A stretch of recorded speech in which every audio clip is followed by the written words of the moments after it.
2/3 of the votes, as we've just heard, have been counted.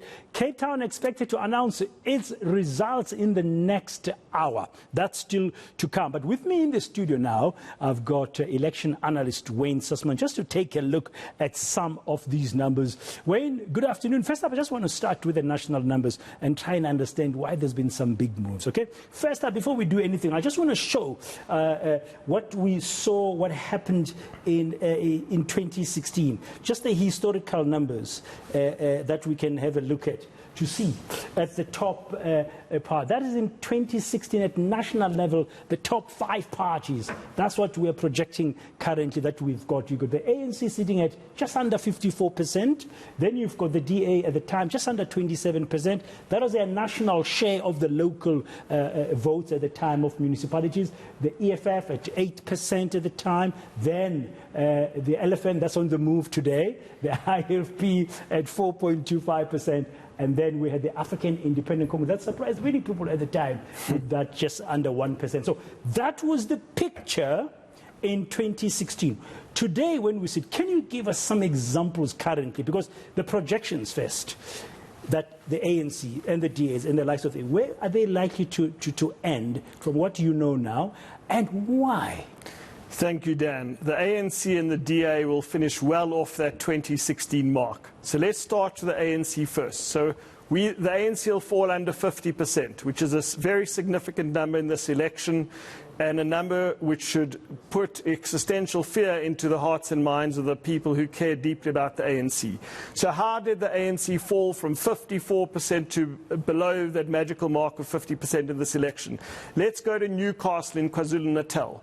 This is an industrial town in the northern part of KwaZulu-Natal, a part where the ANC won in 2016 with 61% of the vote. That's a significant majority. Right now, with almost 90% of the vote counted, they're on 31%. Dan, that is almost half their vote gone. I just want to slow down. With 90% of the votes counted from the prediction, from 61% in that part that you've mentioned as an example, they've dropped to 31%. That is almost half their vote. So where did that vote go? A lot of it went to that elephant on the move, the IFP. The IFP has gone, they're currently on, they've gone up almost 10 percentage points. The EFF has had some growth, and then a new local party. So this is a beautiful example of the challenges facing the ANC. The IFP in northern KwaZulu-Natal, the EFF making small gains across the country, and new local parties. This party is called Team Sugar. These three, this is a very good example of the challenges facing the ANC right now. So are we seeing the impact of those local community organizations right at the grassroots level who really have been wanting better service delivery, getting a share of the local votes currently? Okay, let me take you through one more example. I love going through our country. Let's go to Maluti Apofong, which is Putatijaba, Kwakwa, Harry Smith part of the Free State. There are a lot of ANC councillors left their party, okay, and they formed a new party called the MAP 16 Maluti Apofong Civic Movement. In 2016, the ANC gets 67% of the vote, okay? That is 2/3 of the majority, Dan.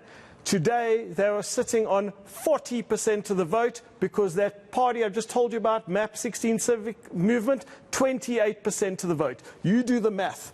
A lot of people in this part of the Free State, in this heartland of the ANC, in the Eastern Free State, have said, we are leaving the ANC and we are voting for these guys. There's another example of a small party taking away votes from the ANC. That last example you're using of Maluti Apofong in the Free State, we saw recently there were even attempts to close the N3 highway during protests there in the Harry Smith area. So the people on the ground literally saying, we really want service delivery, and they were supporting this local organization very strongly.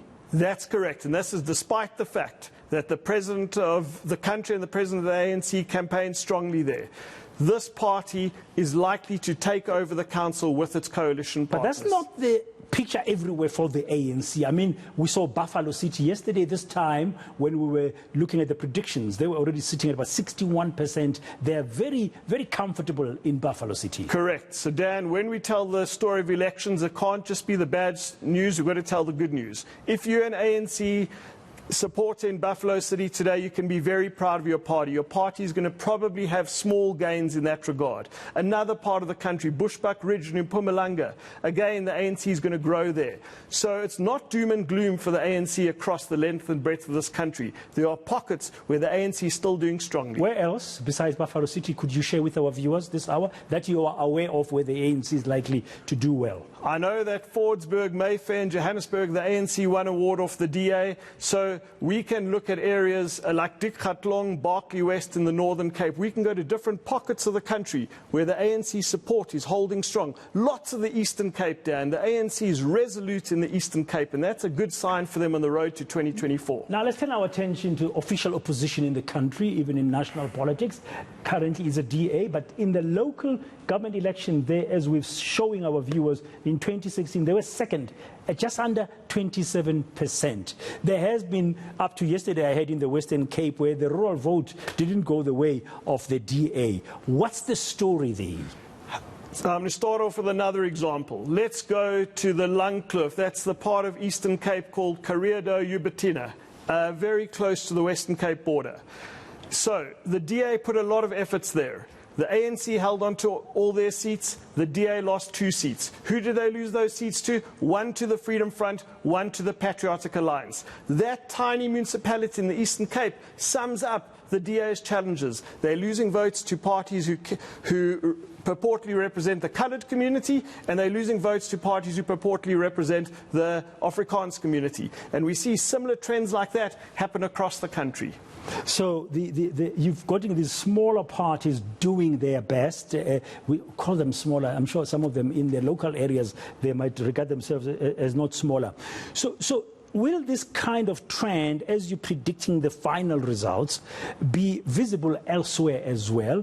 Especially, I'm thinking about the big metros. While I have you in the studio, and before you go, because the whole nation is looking at this big picture, but the big metros count for something. They tend to come last. But when you look at them, will we see this trend? I mean, we've seen how Action SA is similarly doing well at present in a metro like Johannesburg. Correct. And I'm eating humble pie. I didn't think they'd finish in 3rd place. Action SA are, in the moment, track for a solid 3rd place finish in the city of Johannesburg. That's a remarkable result.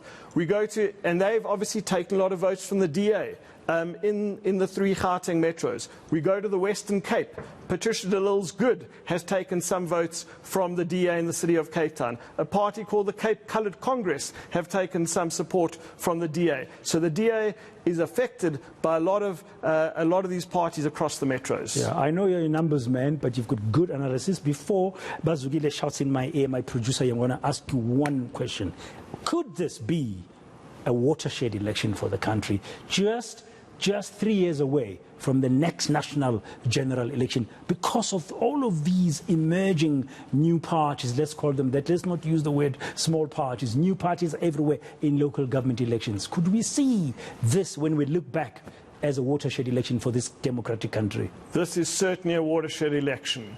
The big political parties, and I'm including the EFF here, need to look at themselves in the mirror, need to go back to the drawing board and realise that they have lost touch with large swaths of their voters who voted for them in 2019, and they need to make sure that they get them back by 2024. Thanks for your insights as usual, and the number crunching as well. Wayne Sussman here with